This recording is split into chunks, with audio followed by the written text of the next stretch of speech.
Postdoc transformation, postdoc transformation, postdoc transformation. Invest in your postdoc transformation. Welcome to the weekly show for scientists leaping into business. In every episode, we are happy to recommend employers of choice for you. For your career transition, we offer customized career transition e-courses and memberships also at graduate schools all over the world. Maybe yours too. And if your university isn't yet our customer, enroll in your free email course for career transition made simple, as linked in the show notes. I'm your host, Professor Dr. Eleonore Soei-Winkels, and let's build your postdoc transformation with this episode. What's the future of work for new PhD holders in business? Well, I think this is such an important question, and I think that it couldn't be more exciting and open than nowadays. Okay, so as a professor of industrial and occupational psychology, every year I revisit this topic for my bachelor and also my master students because that's inherent of their own expertise, right? So most of my students become HR specialists, HR leaders, something like that. And from my point of view, it's always something like I've been doing this kind of topic since 2014. So my predictions back then have all come true. And these were not just my predictions. I derived them from all my research, from my business expertise, and especially from my IT. So right now, at the time of the recording, we're still in quarter 1 of 2023. And that means that, we've got, is it the third year of the endemic? And so for some reason, I can only speak for myself, but the people I see are exhausted. Work has changed them because Corona has changed the way of working. And we have been, brutally trying to cope, but essentially it's a human energy crisis. And that's the business side. I can already see you nodding that also in your PhD, if you have started your PhD during the crisis or before and still are ongoing with the PhD, then I would always say that this is not a normal PhD, right? So all of us who did a PhD without the crisis, we really had it easier than you. If you're now listening and doing this PhD, having 4 or 5 semesters of teaching in the Corona semester, of doing your research, of working remotely, of trying to understand what your scientific identity is and everything like that, I get it. It was really hard. So how much energy do we still have to look into a future of work where you want to leap into? And the more you do your due diligence, the more you understand what the future of work will hold for a PhD like you, then this will be much more attractive and more inviting for you to leap. And that's why this episode is so important. So maybe you don't know this, but I want to share that with you, that for most of the people who are working in business, also white collar, that means all those creative, cognitive thinkers, workers who are not doing the groundwork in industry, who are not assembling things and etc. Even the white collar people are now afraid of artificial intelligence taking over, eating their jobs, right? And they are probably right in the sense that artificial intelligence, machine learning, will take over a lot of chores that are tedious, repetitive, and do not require creative problem solving, etc. And most of the people who are working aren't as capable of changing or adapting to a new situation because they probably have, less of a horizon to draw from, right? So with a PhD, you prove that you are probably having a higher general intelligence, which doesn't mean that you can't do stupid things, but it does mean that you're probably having the capability of thinking things through and to foresee, to predict, to analyze, to to connect the dots, right? And that's an important skill. And I want to also dive into that in more detail, but I want to show you that you will have a better future of work than most of the workers who aren't capable of changing, of adapting. And did you know that I offer deep dive e-courses, workshops, and memberships at graduate schools, maybe also at yours in the future? Ask your graduate school coordinator whether they want to book my services so that I can deliver them to you 24/7, 365 on your mobile device. With a notepad in your hand, I want you to take stock of all your skills. And I hope that they will ring a bell, that you have actually obtained them, earned them, honed them in your PhD. All right, so the top skills in 2025 are, number one, analytical thinking and innovation. So if you're not an analytical thinker, an innovator, I don't know. That's per se the definition of a scientist, right? We are researching and we are creating. Number two, active learning and learning strategies. I think that during your studies, you have consistently proven that you are able to learn and that you are able to create your own learning strategies. Otherwise, you wouldn't have kept up with everything that you have learned up to date. Number three, complex problem solving. All right, so who remembers all the experiments and all the variants and everything that you had to do to troubleshoot and everything? That is problem solving at its best. Okay, number four, critical thinking and analysis. Well, of course, we cannot just digest whatever research and believe and, we have to test our hypothesis and, we have to also reject false results or even fold our own hypothesis because number five, creativity, originality, and initiative. And you are the forward thinker, right? You have to come up with new ideas. You have to draw from different disciplines to get up and do the experience in a different way with a different protocol and everything like that. So this is you. Number six, leadership and social influence. Now, this is maybe something where you could put a question mark, but then again, I would strongly encourage you to think of were there situations where you were leading a bachelor student or your master student, were you teaching, were you, having the task of guiding the intern or whatever in your lab. And that is all leadership. And you don't do this just by things, telling them and so, but you have to have social influence. People don't like to be told. They want to be led, and that's via social influence. Okay, number seven, technology use, monitoring, and control.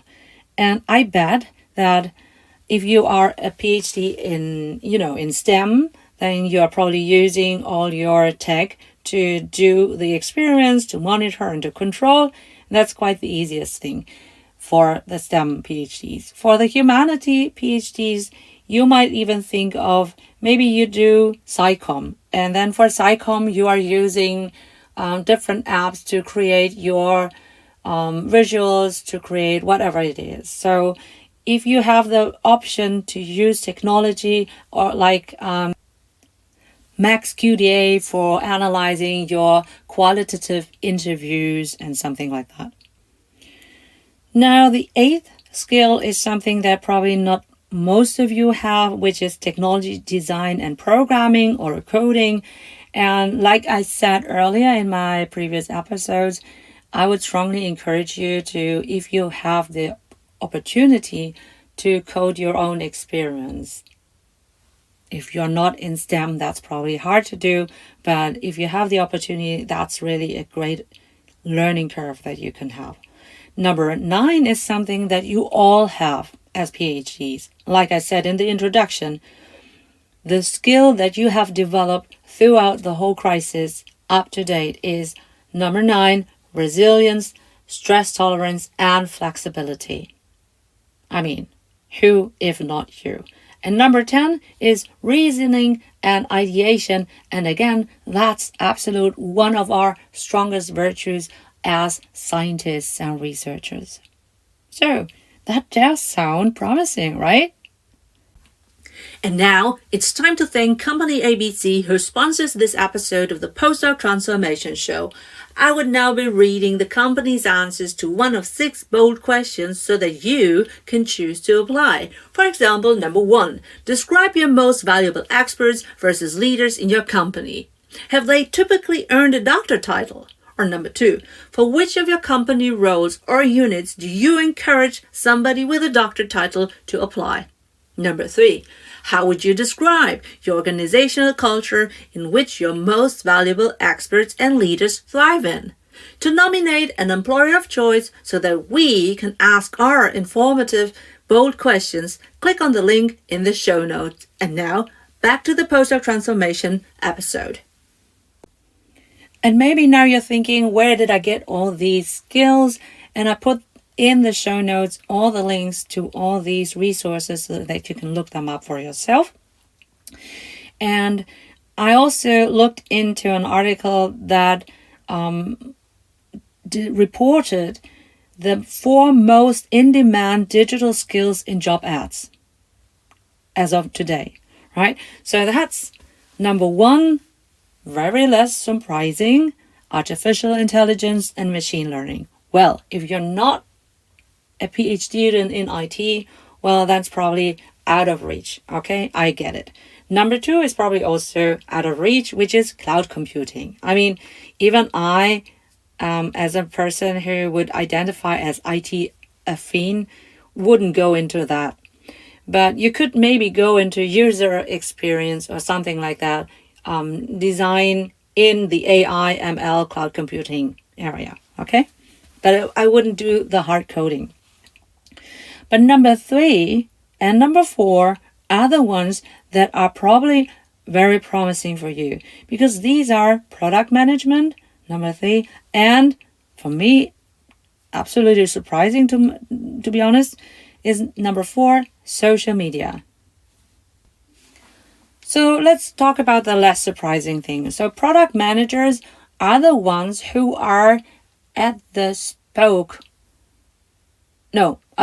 hub, and the spokes are all going into different directions like sales, operations, marketing, development, architecture, and stuff like that. So when a product is developed in the pipeline and needs to be marketed, then the product manager is the one who has all the ties in his hand or her hand or its hand, right? So that's a person who needs to be highly approachable, relatable for all these different disciplines or, units, functions within a company, and also needs to have a big vision and also the ability to manage the whole project of developing a new product and marketing it to the people who will be the customers, right?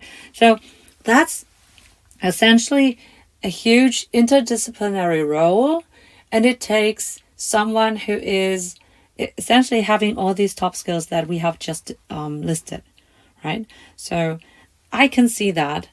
I've worked with people like that, and most of them are really intelligent, and that's why I think that's a great thing for you. So number 4 is social media.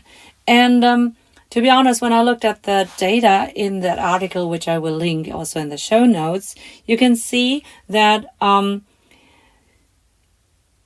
it's a digital, more conceptual, more strategic approach of social media. It's not the social media manager or executive who does the creative Canva and something like that, but it's more like the person who is like the conductor of a social media campaign, or who is the conductor of how can you get the sentiment of the customer, clients, and so on. So it's more like very strategic, and then I can relate to that again. So the last skills that are sought after in so many job ads across the board are digitally driven skills. All right. So that's important for you to, if you say that you don't have any transferable skills, then this is the best direction I can tell you. Okay. So you can, if you truly don't have any transferable monetizable skills, then look into developing skills into that direction. Because what are the benefits of adopting in-demand skills? Number 1, more earnings. Okay, so people who pick up these jobs will have a higher base salary, will have a better bonus based on the performance, will have a better chance and opportunity. That's the second one. Opportunities to thrive and to be promoted. And if you are laid off, then they have a better chance to pick up a new job in that industry as a competitor, because there are many thriving competitors, right? So that's why it's so important for you to adopt the in-demand skills. So that actually ties back to the 4 skills that I mentioned in the job ads, right? And all these benefits, the 2 ones, the more earnings and also the opportunities, they are valid from the career start to end. Okay, so the first leap will determine your ability to leap again and again and again. If you're going in the wrong direction, or in a direction where it's not so much opportunity, where there are not so much opportunities, then you will probably have a hard time to again leap into the right direction. And that's why it's so important for you to think about it now when you are still tabula rasa, right? So when it's still open and not already limited because you have leaped from a PhD into an industry postdoc, and now you have to explain why you should and want to go to industry business without research tasks, because everyone would think like, yeah, but why did you go into a postdoc with industry relevance, but not just jump into a business role absolutely without ties to research? So then you have a different story that you have to explain and to convince other people of. So that's why I'm saying it's easier now that you have a PhD to leap into that direction that is most promising. And once you have determined your readiness to leap and you think, yes, this is the way forward, I want to transition into business or industries, then you can, if you like, enroll in your free email course with 10 actionable, bingeable email lessons until you start your job in business. You'll get 10 emails that detail, number 1, how to leap out of science, number 2, how to build your sustainable LinkedIn profile, number 3, how to read social media and network, number 4, how to research your favorite jobs and employers. Number 5, how to do information interviews to get insights. Number 6, how to create your customized applications. Number 7, how to prepare your thesis from a business point of view. Number 8, how to apply to your favorite employers. Number 9, how to choose the right job offer. And number 10, how to prepare for your new job. Woohoo! And all of these previous skills are the ones who you can do also without a leadership position. Okay? You could do them also as a leader, but I would strongly encourage you to leap into a role without leadership responsibilities. Why? Well, because even if you have, leadership capabilities, because you have proven them via teaching, and you have proven them because you had the responsibility of leading a master's student or a bachelor student in his or its thesis. That's fine. The thing is that you do have talent, okay? But when you leap into business, then the whole context is totally different. And to be a leader in business or industries, you also have to have business acumen. Okay, so business acumen is something that I seldomly see being trained at graduate school. We have all the skills that we have just discussed, yes, but business acumen and the ability to make the right, to derive the best business model, to think of alternatives to respond and everything like that is really something that we probably lack. And I don't want you to put you into a position of you have to then lead people based on your transferable and monetizable skills, but you are lacking the context, the ability to put in the right context of business. And that's why the following skills you can sort of note for the future. All right? And maybe you just revisit this episode maybe in 2 or 3 years when you have more experience under your belt and you can be promoted to become a leader. Because the leadership skills in demand today are, number 1, the ability to nurture talent that is younger talents, right? People who are in a different younger generation than you. Most of the people who are leaders today are in their 30s, 40s, 50s, 60s, and they had trouble to connect and to work and to lead with the younger generations. Because there was such a disconnect in terms of digital capabilities, communication skills, remote, working from home, trust, and all of that. Most of the leaders had trouble to present themselves remotely in a way that was convincing and inspiring and aspirational for the young talents. And that's why it's so imminent for today's leaders to nurture talent. And these talents, they have a different value than most of the older generations. So younger generations want purpose. They want to make the right thing and not just make things right? The right way. So leaders need to offer purpose. And number 3 is, and that's why it's so digital, leaders need to be able to personalize the digital experience. All right. So, digital solutions are going nowhere. Instead, they will be expanded in all areas of business and working in industries and everything. And the ability as a leader to personalize that digital experience, to lead from far beyond to all the different places in a global company across different time zones in a way that the people you are leading, that they will want to follow you. That, remember the social influence, that they are influenced positively towards reaching the company goals. That's an important leadership skill. And you don't have to have it at the moment, but if you do have it already, then this will probably be very helpful for you to be promoted to become a leader after 2 or 3 years in your new position in business.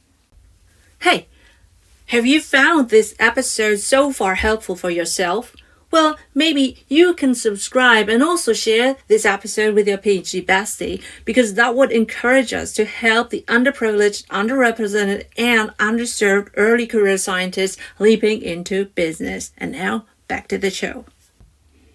And now you're probably waiting for the industries where you should be employed, because these are the ones that will be thriving in the future. Well, here we go. Okay, so industry number 1 is biotechnology. And again, to remind you, look into the show notes so that you can check that for yourself. Okay, number 1, biotechnology. Number 2, artificial intelligence, especially, and I add that, especially language processing. Natural language processing is the one that is ChatGPT from OpenAI, or Google has also Bard, and there's also a Chinese one that is upcoming now. So it really is, that is not upcoming, it's been long in the making, but they will publish that soon. And all of that is a no-brainer, right? So biotechnology, obviously, for individualized medication, therapy, vaccines, something like that. Number 3, and that's probably something where you can have user experience, user design, something like that. That is number 3, home technology. And everything that you need to make your home more convenient and stuff like that, more connected and stuff like that. Number 4, on-demand services. Well, you probably know all these streaming services, right? You're probably listening to this podcast via Spotify or another podcast app like Podbean or Netflix or whatever it is, right? So on-demand services are the ones who make the individual experience come to life. Then number 5, which is green energy. So obviously all the energy companies had their best years ever, especially during during the war, right? So they had, but they also had a lot of write-offs, and that's why I would, if you go into the energy sector, go to the ones who are developing green energy opportunities. Okay, number 6, healthcare. Obviously, with an aging population in most parts of the world, healthcare is something, so needed, right? So we've got a healthcare crisis. People who are working in healthcare, who are doing the frontline work of caring for the patients, can't do this anymore, don't want to do this, are less paid. And we have to find technology that can then help to ameliorate this situation. Sorry. And then we have pharmaceuticals. And again, that's the same like biotechnology, but pharmaceuticals, again, a different avenue, but obviously also very promising. Very related is number 7, that's telemedicine, right? So especially in areas where you cannot go because the distances are so far away, or there are very few people living out there. You probably a country cannot afford to have full medication, full hospital equipment and infrastructure at every place, and that's why telemedicine will be important. And also we have the ability then to get the right experts to do the diagnostics and something like that, but also even surgery. And then number 8 is cybersecurity. Again, I think that is a little bit far away for most of the PhDs I know, except you are a PhD in IT. And then number 9, cloud computing, again, a little bit far away. And number 10, Internet of Things. Well, that sounds maybe far away, but again, that is not so much far away if you look into the design of everyday things that you need to connect via the Internet of Things, right? So there are some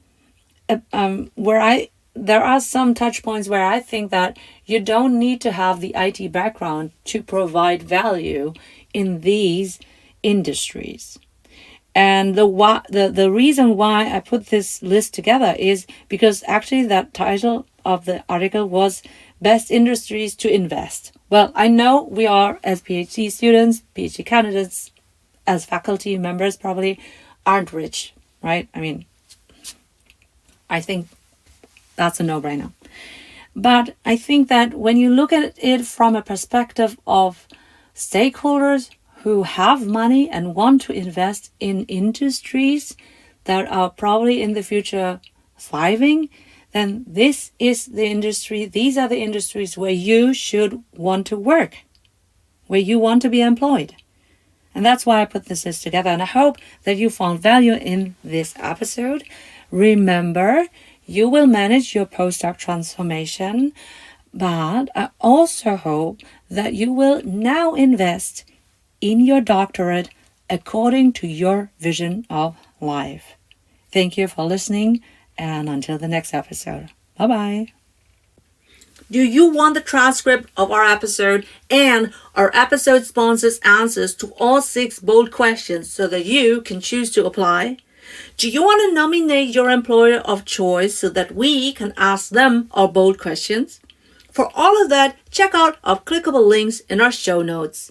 And on our website, www.postdoctransformation.com, you can also check your readiness to leap into business or enroll in our free email course, Career Transition Made Simple. Thanks for your attention. I'm Professor Dr. Eleonore Soei-Winkels, the host of your weekly Postdoc Transformation show. Postdoc Transformation. Postdoc Transformation. Postdoc Transformation.